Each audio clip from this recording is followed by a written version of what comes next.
This is Discovery. 울구에는 건물에 빚이 얼마나 있는지 체크를 하는 겁니다.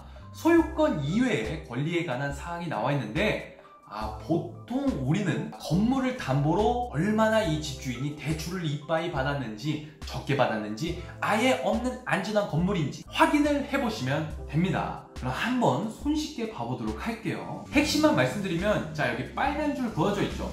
이 빨간 줄 그어져 있는 거는 현재 모두 말소되어 있는 기록들이에요. 그러니까 이건 아무런 효과, 효력, 영향이 없는 기록들이기 때문에 참고만 하시면 되고요. 지금 울구는 그래서 완전히 깨끗한 상태입니다.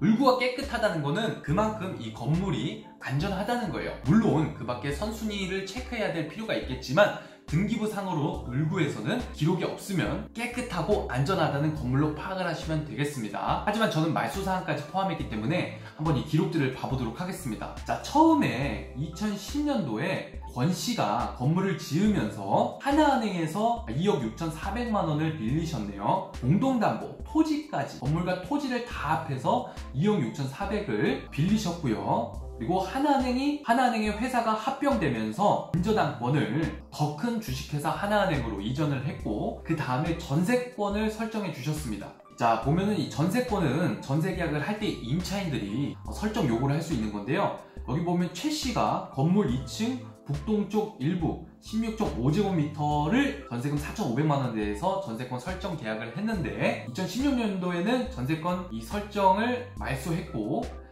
그리고 2018년도에는 이 2억 6,400만 원에 대한 근저당권, 돈 빌린 건을 모두 갚으셨습니다.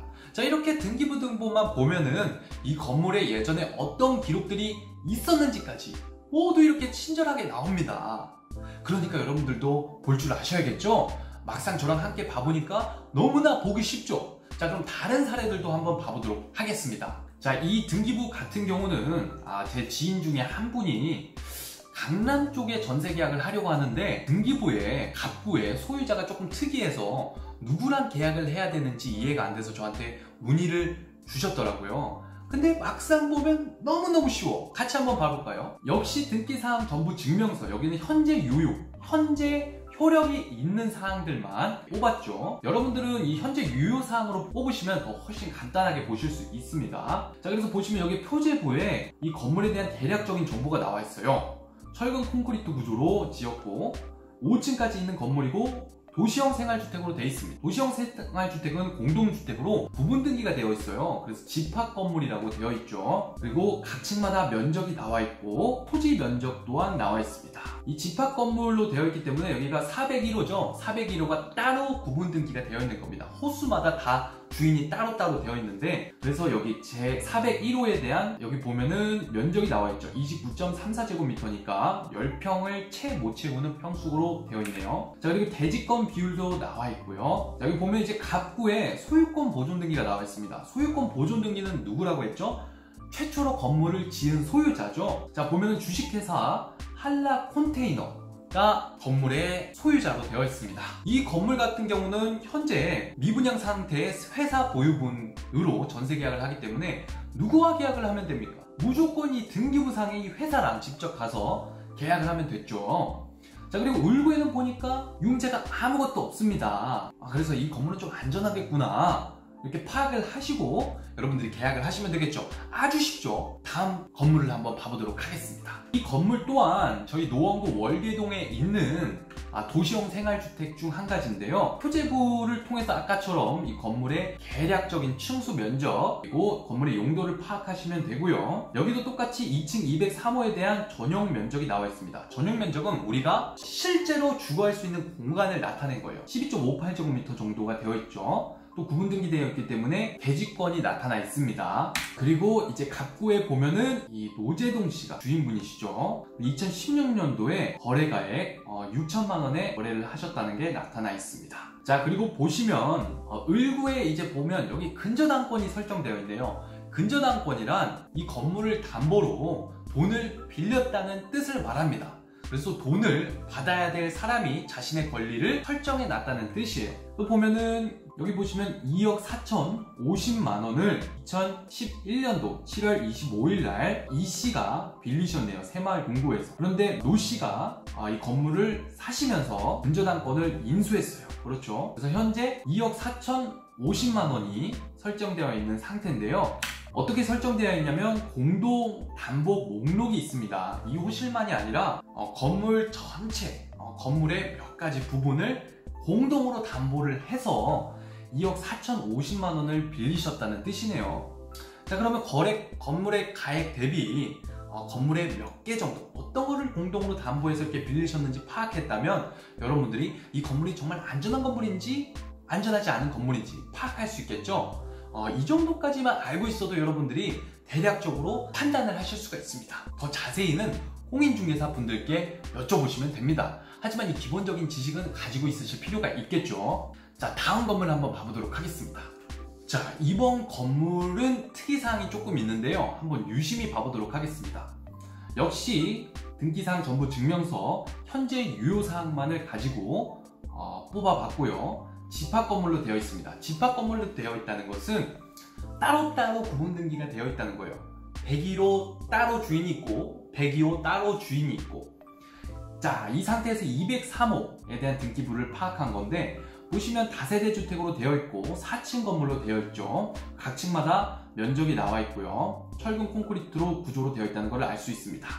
여기 토지, 대지에 대한 면적이 나와 있고 밑에 이 203호에 대한 전용 면적 부분에 대한 내용이 나와 있습니다. 39.42제곱미터니까 13평 채 안 되는 평수겠네요. 자, 갑구에 보면은 현재 소유권이 2019년 9월 18일 날 이전되어서 주식회사 생보부동산 신탁회사에서 수탁을 받았다는 것을 알 수 있습니다. 신탁 등기가 되어 있네요. 이 회사 상호가 변경되어서 2020년 1월 22일 날 도보자산 신탁 주식회사로 바뀌었죠. 그래서 이 건물은 신탁 등기가 되어 있네요. 신탁 등기가 되어 있으면 이 신탁 원부를 무조건 보셔야 되고요. 이렇게 보셔야 되는 이유는 신탁을 맡겼다는 것은 이 등기부에 나와 있지 않은 별도의 건물을 담보로 어마어마하게 빚이 있을 수 있기 때문입니다. 이런 부분은 무조건 공인중개사한테 신탁 원부상 현재 융자가 얼마나 따로 있는지 파악을 하셔야 되고요. 자, 그리고 울구에 보면은 채권 최고액, 원래 소유자는 김씨예요. 김씨가 좀 대출을 많이 받기 위해서 이 회사에다가 신탁을 맡겨놓고 대출을 많이 받아놓은 상태였습니다. 하여튼 울구에는 또 이렇게 채권 최고액이 이 김씨가 부흥신용협동조합한테 이 건물을 담보로 1,000만 원을 빌렸습니다. 이런 건물은 좀 의심이 적죠. 신탁이 되어 있고 또 을구에는 따로 채권 최고액이 1,000만 원이 잡혀 있습니다.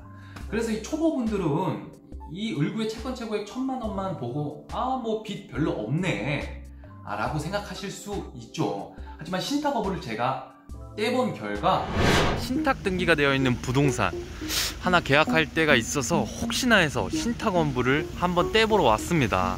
저같이 이렇게 등기구로 와서 떼보는 게 직방이에요. 한번 떼보도록 하겠습니다.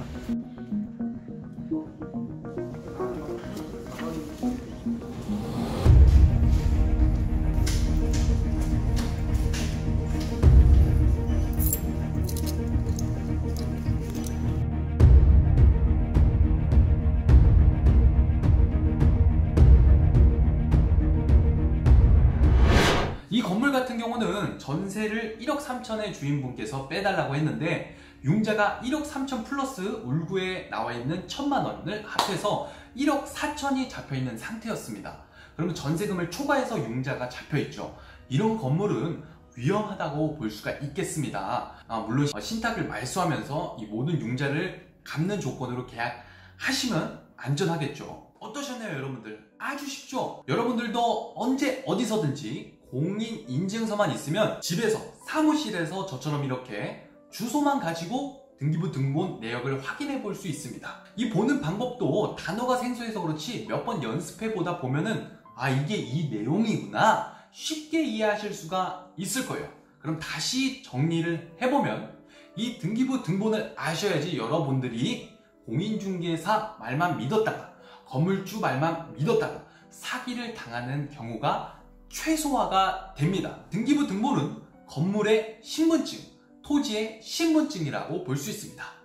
그래서 표제부와 갑구, 을구로 구성이 되어 있고, 표제부를 통해서 건물의 대략적인 평수, 면적, 크기, 용도를 알 수가 있고, 갑구를 통해서 소유자, 소유권에 대한 분쟁에 대한 사항을 알 수가 있습니다. 여기서 포인트는 등기부상 소유자가 누구인지 파악하고 실제 계약하러 오는 주인이 등기부상 소유자가 진짜 맞는지 확인을 하셔야 된다는 점 또 강조하고, 이 등기부상 소유자 명의로 된 계좌로 여러분들의 계약금 및 보증금을 입금하셔야 된다는 겁니다. 그리고 세 번째, 을구에서 소유권 이외의 권리사항을 확인할 수가 있고요.